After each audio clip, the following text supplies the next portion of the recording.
The night my daughter showed up at my dinner table, with her son, 2 suitcases, and eyes too tired to cry, I knew something inside me had changed. When I asked her what happened, she said calmly, "My husband kicked us out. His new mistress is pregnant. He said our bloodline isn't worthy of his legacy." I didn't yell. I didn't ask questions. I just smiled, stood up, and said, "Get in the car." Because that was the moment I stopped being her quiet, retired father and reminded that boy exactly who built the empire he just tried to erase. I don't know what you would have done if you found yourself in my position. Tell me, what will be your first action? Tell me in the comment section. Please subscribe for more stories like this one. I wasn't expecting anyone that evening. Thursdays were always quiet in my house, the kind of quiet that hums in the background like an old refrigerator, low and constant, not unpleasant, but not exactly welcome either. I'd just finished setting out dinner: 2 pork chops, mashed potatoes, and green beans. It was a habit I couldn't break, still cooking for 2 even though it had been 3 years since my wife passed. Grief does that to you. It lingers in muscle memory. I sat down and stared at the empty seat across from me. I didn't eat right away. I never did. I just sat there and listened to the house breathe. That's when I heard the knock, 3 quick taps, then silence. It was too early for neighbors, too late for deliveries, and nobody ever came by unannounced. Still, something in my chest stirred, a sort of tightness. I pushed back my chair and walked to the door. And when I opened it, my heart cracked wide open.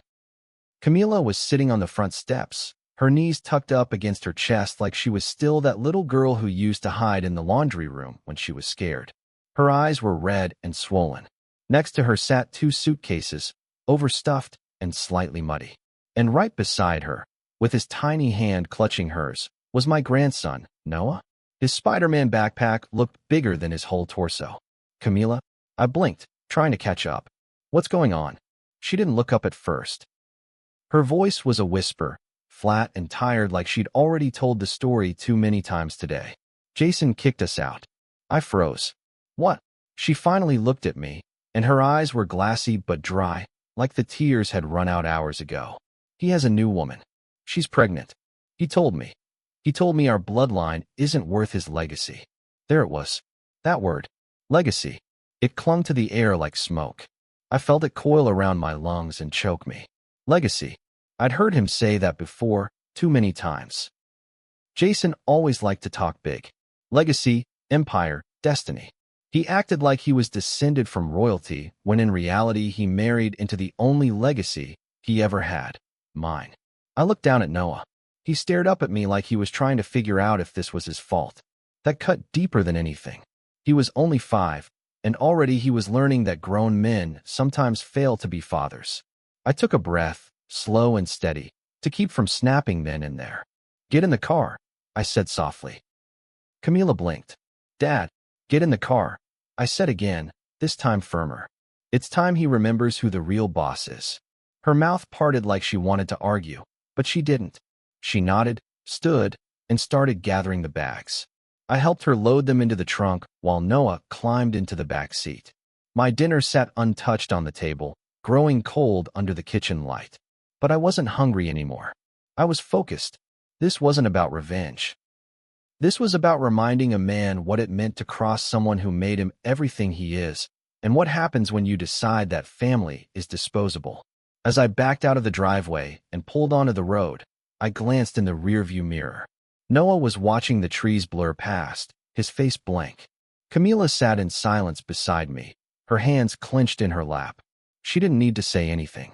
Because tonight, I wasn't driving my daughter and grandson to safety. I was driving them home. And after that, I was driving straight into war. We drove in silence for the first 10 minutes. I didn't turn on the radio. I didn't ask questions. I let the sound of the tires on asphalt do the talking while I kept one hand on the wheel and the other clenched against my thigh. Camila stared out the window, her reflection pale and flickering in the glass. She looked exhausted, like someone who'd been fighting underwater, arms flailing, lungs burning, trying not to drown. I hated that look. Hated that I hadn't seen it sooner. She used to be sunshine, wild curls and louder laughs. I watched that light fade year after year, thinking maybe that was just marriage. Maybe she was just settling into adulthood. But now I knew better. He broke her down slowly, and I let it happen. He told me I was just a placeholder, she whispered. I glanced at her, unsure if she was talking to me or just saying it out loud to get it out of her system. Said I gave him a son, but the real future is with someone who matches his vision. Someone with ambition. I bit down hard on my jaw. If I opened my mouth, I might have wrecked the car. I knew Jason. Hell, I made Jason. The man was 24 when he started dating Camila, fresh off 2 failed business ventures and $80,000 in credit card debt. His father had already written him off. His mother, God bless her, was too embarrassed to even introduce him at family parties. But Camila loved him. Said he was misunderstood. And me? I was still grieving my wife. I just wanted my daughter to be happy. So I did what fathers do. I opened doors, paid off one of his loans to keep him out of bankruptcy court, introduced him to a few connections who owed me favors. I even co-signed for the house they live in now, or lived in, until he decided to throw out the woman who carried his son, built his home, and never asked for a damn thing. He called it his empire. But the foundation? That was me. He must have forgotten. I pulled into my driveway, headlights washing over the same old white siding I'd painted myself 3 summers ago. Camila looked at it like it was unfamiliar territory, like she hadn't grown up here. But Noah perked up. Grandpa's house, he said softly, then louder. We're at Grandpa's house. That one sentence nearly took me out. Camila hesitated before getting out. Dad, I don't want to be a burden. You're not, I said immediately. Then softer, he is. I helped Noah carry his backpack while Camila grabbed her bags. She moved slowly, like her bones had aged 10 years in one day. When we stepped inside, the warmth hit us first. The heat, the scent of lemon polish, the quiet hum of a life still intact. Home. I made up the guest bed and laid out fresh towels while Camila sat on the edge of the mattress, looking like she didn't quite believe any of this was real. Noah followed me into the kitchen and pointed to the pork chops on the table. You made 2. I smiled. Always. I didn't eat much that night. Too much was boiling under the surface. After I tucked Noah into bed and closed the guest room door, I poured myself a whiskey and sat out on the back porch, the cold air biting at my skin. Jason, that smug little bastard. He'd spent years pretending to be the kind of man who respected family. Took me out for Father's Day brunch. Called me for advice. Used words like honor and grateful like he understood what they meant. But he was always watching the clock, counting down the seconds until he thought he didn't need me anymore. That was his first mistake. Because I don't care what empire he thinks he built. I don't care how clean his social media looks or how expensive his suits are now. The thing about empires? They fall. And when they do, they don't go quietly. I pulled out my phone and opened an old file, one he probably thought I deleted. The loan agreement I had him sign, back when I helped him get on his feet. The co-signature paperwork on the house. And the clause in the family trust that nobody ever talks about because nobody ever thinks they'll need to. But I did. I knew better than to trust a man who wears a Rolex before he earns it. Camila may have left that house quietly, but I wasn't going to. I didn't sleep much that night. I lay in bed, staring up at the ceiling fan spinning shadows across the room, thinking about all the times I let things slide, all the dinners I paid for without saying a word, the advice I gave when Jason was too proud to ask, the silence I kept when I saw Camila's smile fading, because I wanted to believe she was still happy. I gave that boy more chances than he ever deserved. But he crossed a line when he put my daughter and grandson out on the street like they were strangers. And I don't believe in letting men walk away clean after they do something like that. By morning, I had everything I needed. Documents, copies, emails, text threads. I wasn't showing up empty-handed. I wasn't going there to talk. I was going there to end it. Dad, I don't want drama, Camila said softly as I put on my jacket. It's not worth. He told you your blood wasn't good enough? I cut in, not even looking at her. That's not drama. That's war. She didn't answer. Just stood there in the hallway, holding Noah's little jacket, her lips pressed into a thin line. I could see in her eyes that she still wanted to protect Jason. That tiny part of her that was still wrapped around the dream of who he used to be. But I didn't have that softness. Not anymore. I drove across town, hands steady on the wheel, jaw tight. Jason's neighborhood was one of those gated communities with artificial lakes and HOA rules about mailbox height. The kind of place where people wear golf shirts to walk their dogs and pretend they're better than the rest of us. I punched in the gate code. He never changed it.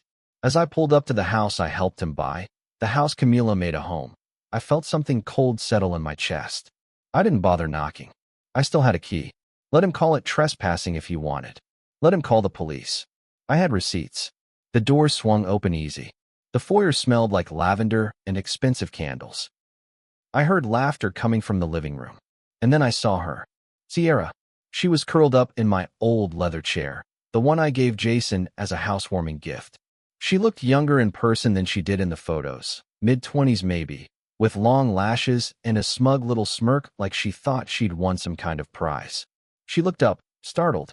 "Can I help you?" Jason walked in right behind her, still buttoning his shirt. When he saw me, he stopped in his tracks. "David," he said, voice flat. "What are you doing here?" I didn't raise my voice. Didn't rush. I walked into the living room and stood in the center of the rug I bought them 3 Christmases ago. Looked him straight in the eye and said, "You kicked my daughter and grandson out of this house." Jason shifted, trying to smile like this was some kind of misunderstanding. "Look, I get that Camila's upset, but this isn't really your concern. You know what is my concern?" I pulled the folder out of my coat and tossed it on the coffee table. "The $150,000 you still owe me. The co-signature on this house, which legally gives me claim to the property. And this clause right here." I pointed at the trust agreement, which states that any attempt to remove a direct heir from family-owned property without written cause voids your inheritance. Sierra sat up straighter. Jason went pale. "Wait, what is this?" she asked, looking between us. Jason's voice cracked. "This is nothing." "Is that so?" I leaned forward, voice calm and cold. "Because I can have you and your little girlfriend out of here by the end of the week." Jason's bravado cracked like a dropped glass. "Come on, David. You wouldn't do that. You really think you get to disrespect my daughter, throw out my grandson, and keep living like you build all this on your own?" I snapped. "You married into this family. You married into me. You don't get to rewrite the story now that you think you've leveled up." He ran a hand through his hair, mouth opening and closing like a fish gasping for air. "We just needed space. Camila's been. Save it." I turned to Sierra. "You ever wonder why a man in his 30s still needed a daddy-in-law to bail him out of business deals?" Her face shifted. "Good." Jason tried to regain control. "This is insane. You can't just show up here and threaten me." "I'm not threatening you. I'm educating you." I stepped closer, lowering my voice. "You forgot who put you on the map. You thought because I was quiet, I was weak. But see, men like me, we don't make noise until we have to." I let that sink in. He didn't say a word. "I want Camila's name back on this deed," I added, "and I want it done before the end of the week. If not, I'll call in every debt you owe me. And I'll let your friends, your investors, and every client you've ever pitched to know exactly how you treat the people who built you." Sierra stood up. "I didn't sign up for this," she muttered, grabbing her purse and walking toward the door. Jason looked like a man drowning, reaching out, gasping for something to hold on to. But there was nothing left. "I'll be seeing you," I said, turning to leave. "Or maybe I won't. Either way, you're not the one in charge anymore." I walked out the front door without slamming it. Real bosses don't slam doors. They build them, and then choose who gets to walk through. By the time I pulled back into the driveway, I could feel the storm already brewing. Camila was on the porch with a mug in her hands, staring out at nothing. She didn't ask what happened. Maybe she already knew. Maybe she'd grown used to silence, used to men walking away without explaining themselves. But I wasn't one of those men. "It's handled," I said. Her eyes flicked up to mine, uncertain. "Handled how?" I didn't lie. I reminded him where he came from, and where he'd be without this family backing him.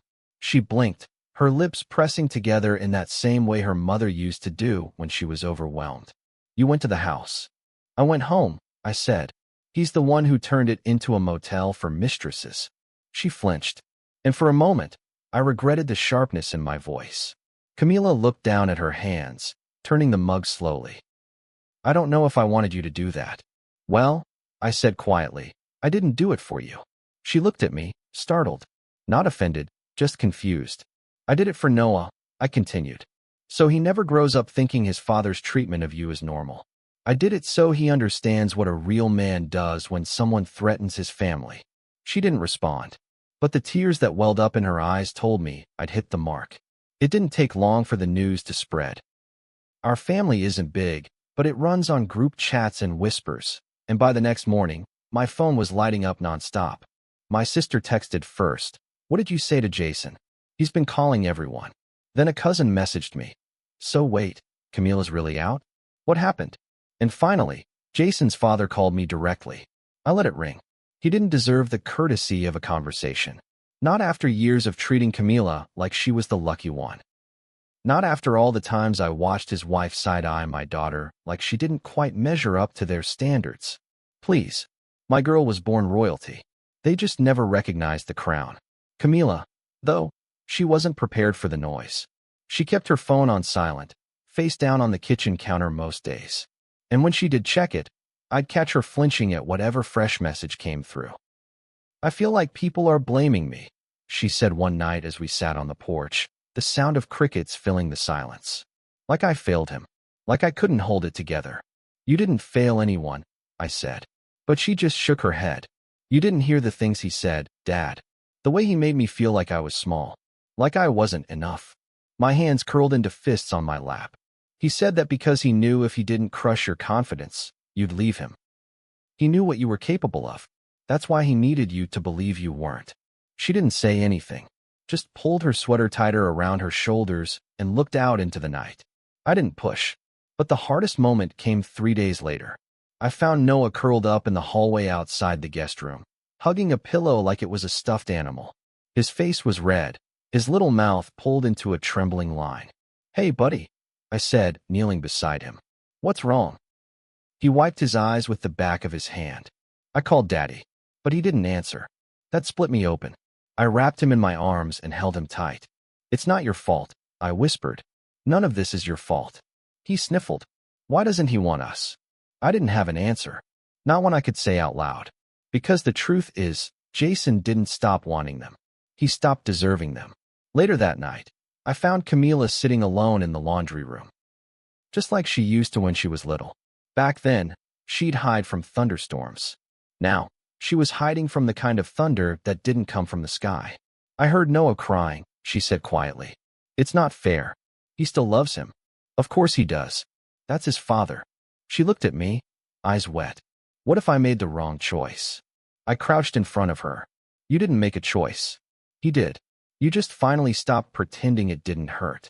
She broke then. Really broke. I let her sob into my shoulder, just like she did when she was 10 and scraped her knee on the driveway. Only this wound wasn't visible, and I couldn't fix it with a Band-Aid and a hug. But I could be there. And sometimes, that's all that matters. The thing about silence is that people mistake it for peace. For weeks after I confronted Jason, I kept quiet. I didn't chase headlines or gossip. I didn't respond to the passive-aggressive texts trickling in from his side of the family. I didn't show up at gatherings. But I saw everything. Every post, every carefully worded update Jason put out into the world like he was the victim of some mysterious falling out. He said things without saying them. Sometimes people grow apart. Sometimes the strongest thing you can do is walk away. He was rewriting the story, hoping no one would remember the man who shoved his wife and child out of their home and into the arms of the man who built that house in the first place. So I stopped being quiet, and I wrote a letter. It wasn't angry. It wasn't unhinged. It was measured, precise, a surgical strike dressed up like a eulogy. I called it a letter for a legacy, and I read it aloud at a family brunch 2 Sundays later. It wasn't my idea to go. I declined the invite 3 times, but Camila asked me to come. She said it was time to stop hiding. So we showed up. Me, her, and Noah. The 3 of us in silence, like a united front. Jason was already there, standing in the corner with a glass of champagne and a forced smile on his face. Sierra wasn't with him. No one asked why. I waited until after the food was served. Waited until the tension was thick enough to slice with a butter knife. Then I stood up, unfolded the paper in my jacket pocket, and began to read. This is a letter for anyone who's forgotten where they came from, I began. For anyone who's mistaken comfort for character, and for those who think legacy is built on money and titles, instead of love and sacrifice. The room went quiet. Forks paused midair. Chews froze mid-bite. I kept going. I have watched a man rise with the help of this family. I watched him walk into our lives with nothing but charm and debt, and I opened every door I could for him. Not because he earned it, but because my daughter loved him. And I loved her. Jason stood slowly, trying to interrupt. I raised a hand. Sit, I said, not loud but firm. You had your turn. He sat. I looked around the room. You all knew what he was doing. Maybe not the details, but you knew he was slipping. You saw the way Camila disappeared in photos. You noticed she stopped laughing at his jokes.